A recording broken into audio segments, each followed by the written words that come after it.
December 15th.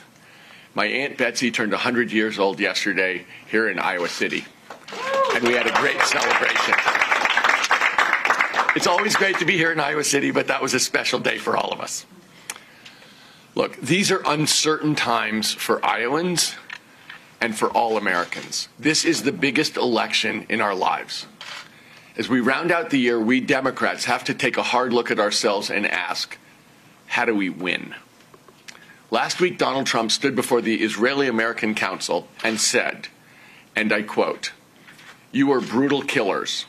You are not nice people at all. But you have to vote for me.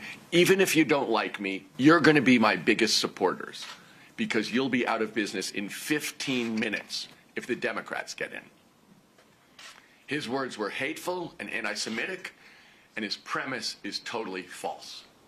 But beyond the bigotry, his words do reveal his entire 2020 strategy.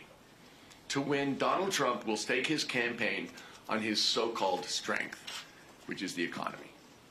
And here's what American voters have to understand, that despite his racism, his lies, and his impeachable crimes, if Democrats don't nominate someone who can go toe-to-toe with him on the economy, Donald Trump will win in 2020. Look, I have a lot of respect for the four leading Democratic candidates in this race. But here's the truth. None of them, not Vice President Biden, not Senator Warren, not Senator Sanders, not Mayor Pete, has built or run a successful international business. None of them has a private sector track record of creating jobs. None of them has firsthand experience growing wealth and prosperity. I do. I started my business from scratch in a one-room office with no windows. For nearly 3 decades, I grew my company into a multi-billion-dollar international enterprise. I spent 30 years studying our economy and economies around the world, and I know what makes them work.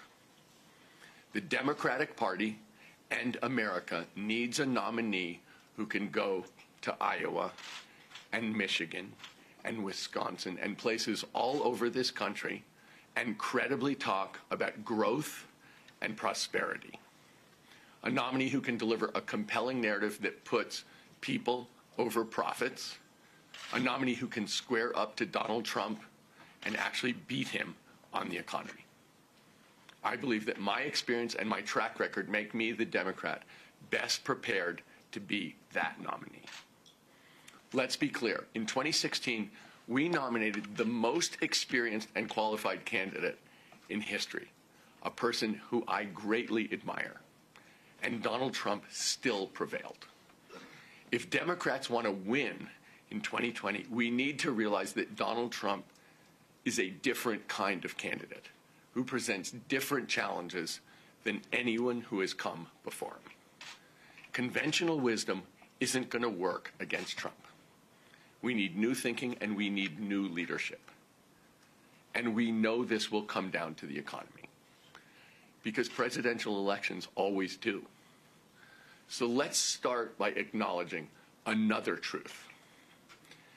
Decades of unchecked capitalism have failed. And while the Trump presidency is making it worse, the answer is not socialism. No, the real answer is to make sure that the American people write the rules, not corporations. The real answer to historic inequality is not a government takeover of huge parts of our economy, but rather direct investment in the American people. We need to put people in the driver's seat and let the innovation and competition of the private sector power our growth and prosperity. That's how we build prosperity and opportunity for all of us, not just the top 1%. But before we talk about the path forward, we have to talk about how we got here. The state of America's economy is not Trump's failure alone. It's the result of decades of cruel anti-worker Republican policies.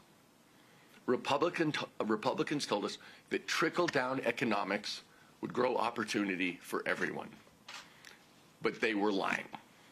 Instead, they've hoarded all the money for themselves, and not a drop has trickled down to the American people. Money might be flowing, but it's siphoned off at the very top. Over the past 40 years, the Republican Party has pursued an aggressive, calculated assault on working families. Their playbook is simple: cut their own taxes, weaken labor unions, starve education funding, slash healthcare spending, shred environmental protections, and put big business in charge of our democracy. And the result? Historic levels of inequality, with all the gains of the past 40 years going to the wealthiest amongst us, including me. In 2020, Democrats have the chance to end this. But as I said, only if we nominate a Democrat who can take the fight to Republicans and to Donald Trump on the economy. That's how this election will be won or lost. Trump's only path to victory, his chosen path, is to play an economic shell game long enough to win re-election, and then walk away and let someone else clean up his mess in 2024. Instead of the failed trickle-down theory of economics, we need a new democratic narrative of how we prosper and thrive together. As Democrats, we have to break the Republican lie that economic growth must sacrifice economic justice, because that's just not true. In fact, long-term, fair, and fortified growth depends on a just economy. This is the richest country on earth, but fewer and fewer people are able to climb out of poverty and live their American dream. While CEO pay has skyrocketed, workers' pay has stagnated, even while productivity keeps going up. So yes, the American economy has grown, but that growth is directly tied to more productive American workers who haven't seen any benefit from their productivity. To the single mom with 2 jobs doing more work and having less to show for it, a rising GDP means nothing. To the young person freelancing in today's gig economy to pay for health insurance, or the college students burdened by overpriced tuition, a rising GDP means nothing. The way we measure economic success in this country is broken. The wrong metrics, the averages, mask the truth. And we can't manage what we don't measure. High employment doesn't help if jobs don't pay enough to live on. Economic growth doesn't matter if there's no wage growth to go along with it. And industry success is not success when it's poisoning our families, destabilizing the planet, and robbing from our children's futures. Among other things, we should be measuring economic mobility, the real opportunity for Americans to lift themselves up and improve their own lives. That's the American dream. We need a nominee who knows how to fight inequality and how to grow prosperity. As president, here are 3 key pieces of my plan to do both of those things. First, to attack inequality, America needs a wealth tax. This is where Mike Bloomberg and I disagree. There's been a historic and unjust redistribution of wealth over the last 40 years, and in the wrong direction. A wealth tax is not a new burden. It's a long-needed fix. And when we put that money to use productively by investing it in education and research, we can build sustained, shared growth for the entire economy, not just for those at the top. Under my plan, anyone worth $32 million or more will pay 1 cent on the dollar. At $500 million, that goes up to 1.5 cents. And at $1 billion, that number hits 2 cents. Over a decade, though, that's $1.7 trillion in tax revenue, which will go towards things like fixing health care, creating new jobs in a clean energy economy, and funding education. I've been calling for a wealth tax long before I was running for president because it's the right thing to do and because I can get it done. Second, we need to be bold in how we balance the scales and fix an unfair tax system that favors the wealthy, particularly because the wealthy have been writing the rules. That's why I plan to treat all taxable income the same, paychecks and investment income. I'll end the capital gains giveaway because it's not right that those who work for a living pay more in taxes than those who make money off passive investments. And I'll use the revenue from passive income tax increases to give a real tax break to working Americans. A 10% cut to millions of low-income and middle-class families. That's a 10% tax break for 95% of Americans. And third, I've put forward a people over profits economic plan which calls for investing in the American people and building up the innovation and competition of our thriving private sector. That's how we'll spur growth and prosperity for all of us. My plan will create millions of good-paying union jobs in every part of the country and invest in education and research to bolster our greatest asset, which is the American people. Republicans would have you believe that our economy is a zero-sum game. And if you win, then your neighbor has to lose. That's just not true. We progressives know that nobody really wins unless everybody's winning. We know that one person reaches for their dreams and it helps others do the same.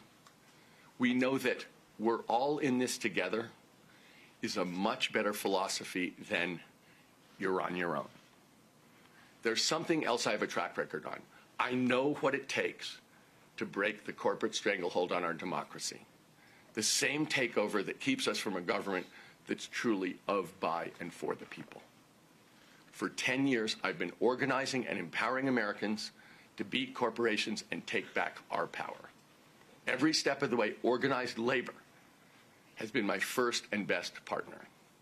As president, I will defend, uphold, and continue the fight for workers' rights and the rights of all unions. But the Democratic Party needs to recognize that our fight is not just with Donald Trump. We are fighting 40 years of a poisonous Republican narrative, a frame that says strong growth and opportunity for all cannot coexist. The government is the bad guy, and tax breaks for the rich are somehow good for the middle class.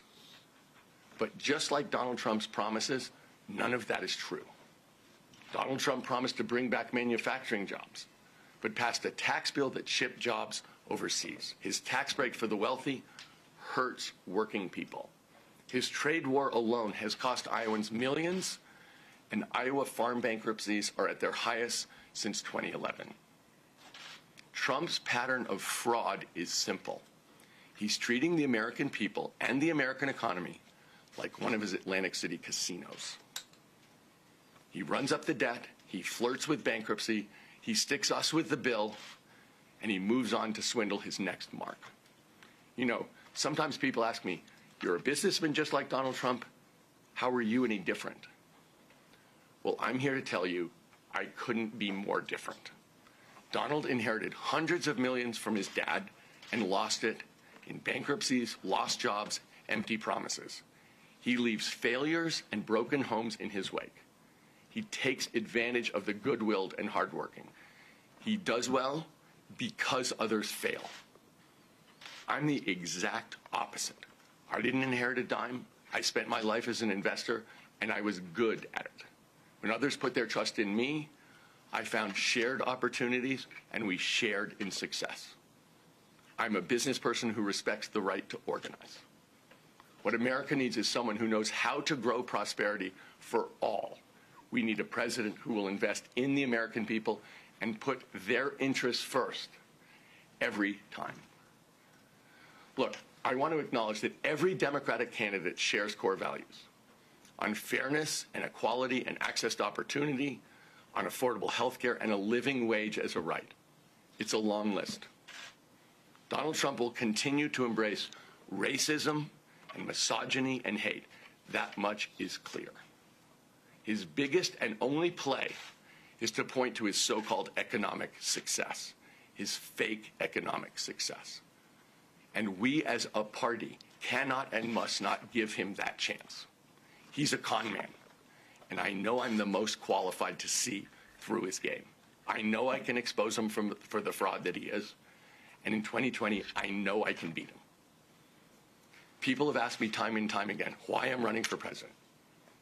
I'm not a governor or a congressman or a senator. I'm not even a politician. I'm not running to be something. I'm running to do something.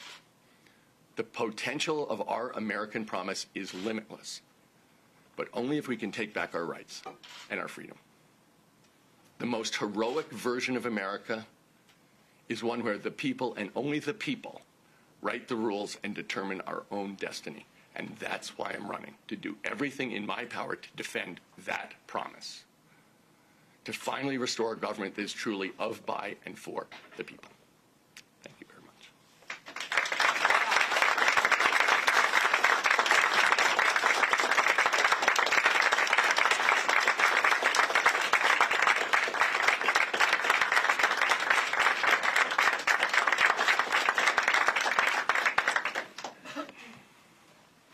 So I agree with everything you said, except that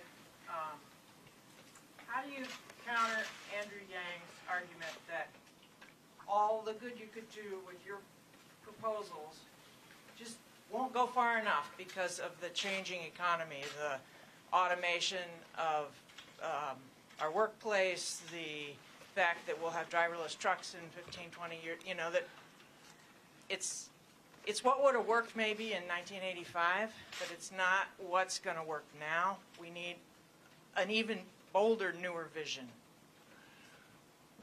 And would you just remind me of your name, ma'am? Christine. Christine. So let me say this. One of the things that I was not talking about explicitly today, but that's true, is climate is my #1 priority, and we're going to have to rebuild America on an accelerated fashion. We always have to rebuild America because everything wears out. You know, manufacturing plants wear out, your car wears out, your refrigerator wears out, you have to replace your roof. We're always rebuilding America. But we're going to have to rebuild America on an accelerated fashion to make sure that we're sustainable and that we control our climate crisis. And that is going to create millions of good-paying jobs across this country, good-paying union jobs, because we have a gigantic task in front of us. In addition, there is going to, you know, he is worried about there being too little work. And I understand that, but we have the biggest task in history in front of us, which is to rebuild this country and to lead a revolution around the world to make sure we have clean energy and we have a sustainable world. So for the foreseeable future, we are in a place where it's true that there's going to be increased automation. It's true that artificial intelligence is going to come in, but we're going to be creating jobs in the millions at the exact same time. So rather than anticipate a future that may well happen, but which is not that close, we really have to do two things in the short run. Create these millions of good-paying union jobs and work for a living wage for the people around this country who are working very hard and being dramatically underpaid. And so as far as I'm concerned, if we do those two tasks, and then it turns out that his vision of the future afterwards turns out to be true, we can deal with that then. But right now we have very specific, important tasks, which is to protect working Americans, make sure that they're paid fairly, redo the tax system in a way that's actually progressive and fair, and actually rebuild our economy in what's going to be the biggest work program in the history of America.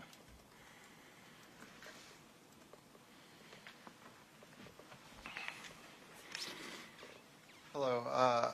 I heard in your... And could you use your name just so people know? My name's Eric Johnson. Eric, nice to meet you. Hi. I heard in your speech you were interested in using the private sector to stimulate the economy and bring prosperity to Americans. And I've heard in terms of climate change, there's some plans out there that are projected to do that same thing instead of using a bunch of regulations to address climate change, or maybe in addition to regulations, you know, whatever it takes.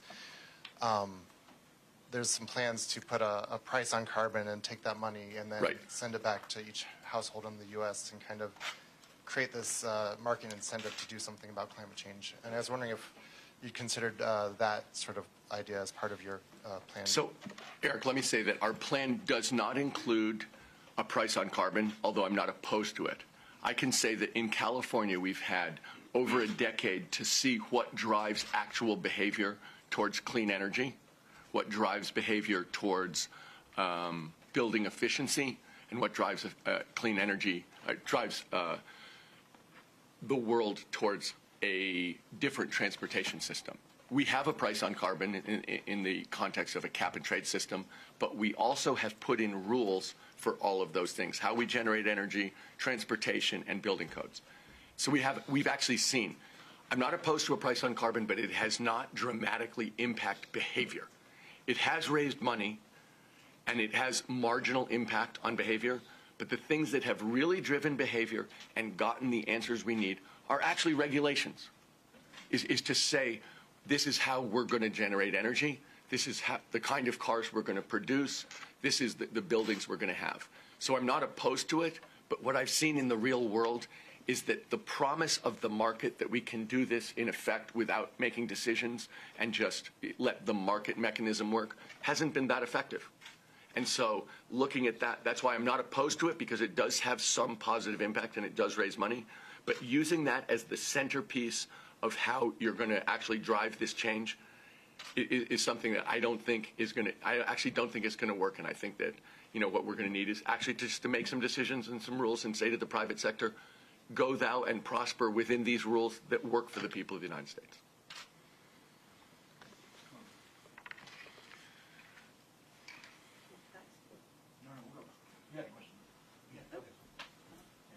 They'll bring you on.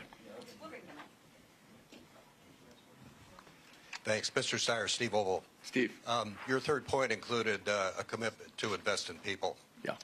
What's your plan for doing so, and would that include increased investments in skilled, technical, and apprenticeship training programs? Well, Steve, it absolutely specifically would include that. I think we've dramatically underinvested in education in the country, and in particular, there's a whole bunch.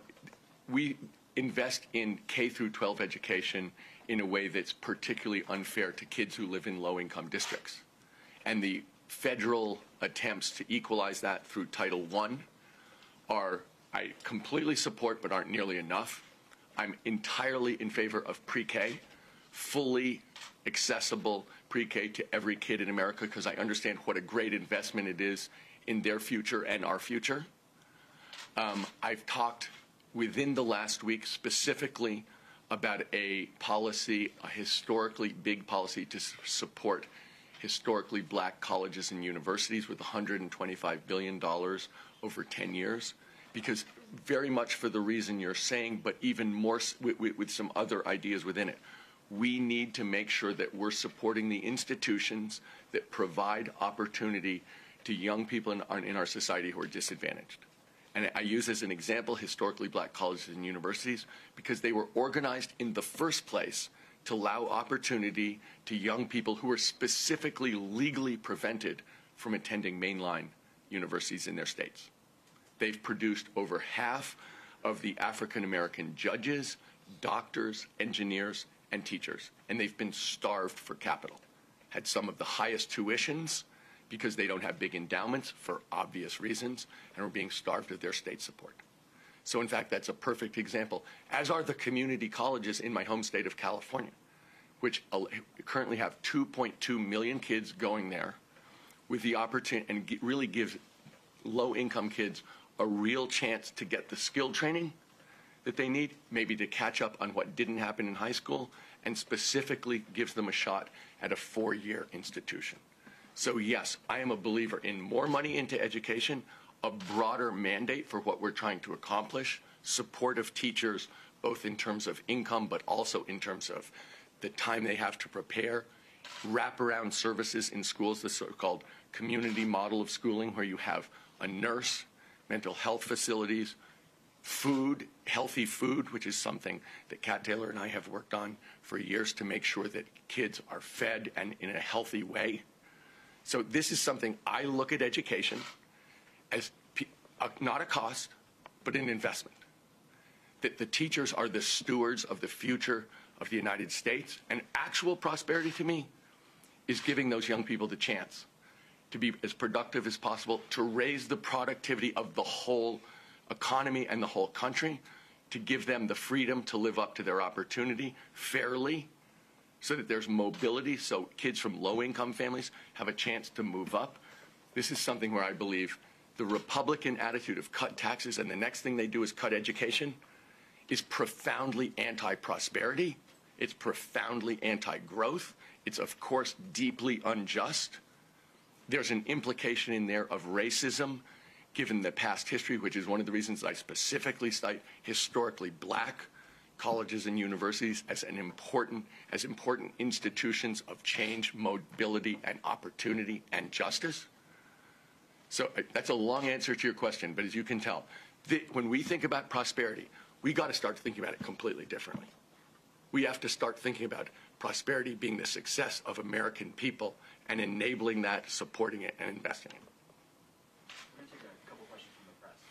Yeah, I have a question for you. Obviously, we're in the middle of a college campus. You're talking a lot about investing in K-12 and pre-K, but what about the millions of Americans who are boggled down?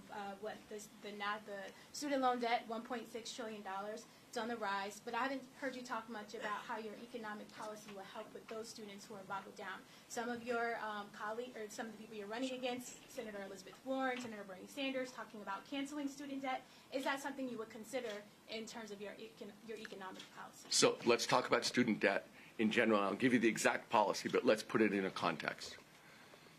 There is somewhere about $1.5 trillion of student debt held by 44 million Americans.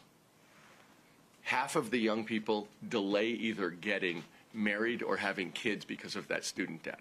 They took on the debt in order to become educated, to do what society and their parents and everybody around them asked them to do, which is become better educated, more productive, and better citizens. That's the situation we're in. You should know in California, I've gone door to door in the legislature asking for a student borrower's bill of rights because as borrowers, they're treated differently and less well than people who borrow money for any other use in our society. They're specifically discriminated against. So what I've talked about in terms of a policy is, one, change the interest rate.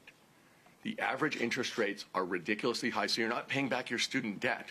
You're paying your student debt back multiple times because the interest rates rack up so fast that you don't get it. So when you pay money, it's not reducing your principal. It's just paying rates, and often the principal itself goes up over time.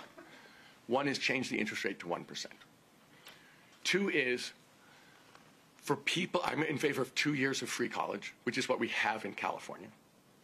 Three, for people who are doing a job that serves society. This is true for people in the military.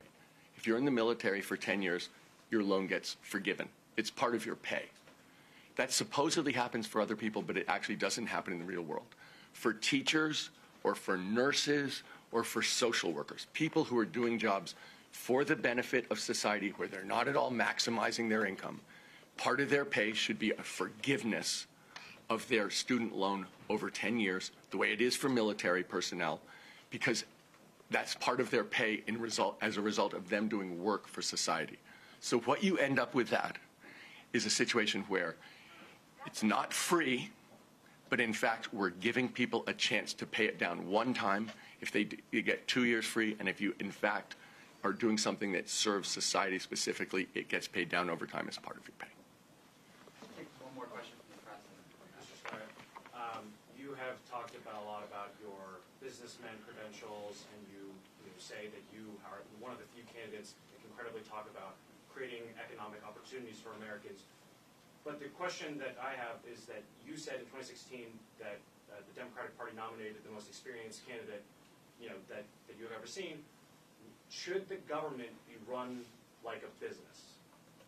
I'm not proposing to run it like a business. Then why is your businessman credentials qualify you for being Because part of the actually understanding what drives the economy is incredibly important for the president.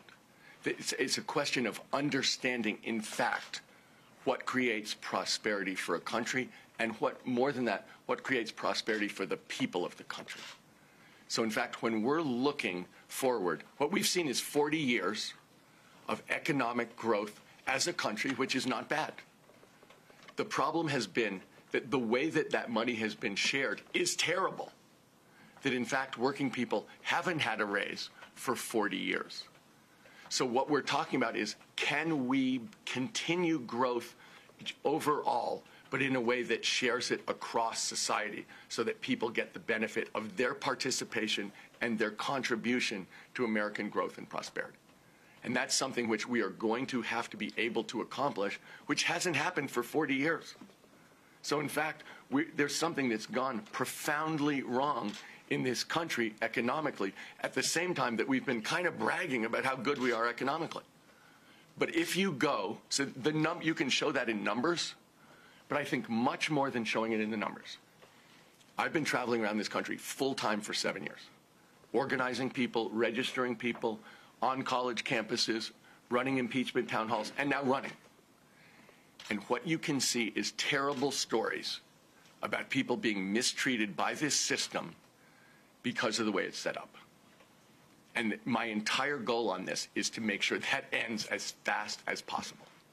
That in fact, we need to keep growing, but the way American workers are being treated is really reprehensible and upsetting. The way that American students are being treated is reprehensible and upsetting. We really have to understand that these are basically cruel policies for American citizens. It's not right. There's a reason people are upset. It's upsetting. And so the fact is, I do have decades of thinking about what creates growth, but also decades of thinking about how does that growth actually help human beings in the society, which is the actual measure of success. And so, yeah, I think that it's really important to understand that both have to happen, that we have to have prosperity and growth, but we also have to have justice and equality in our society, and we haven't had it. Thanks, guys.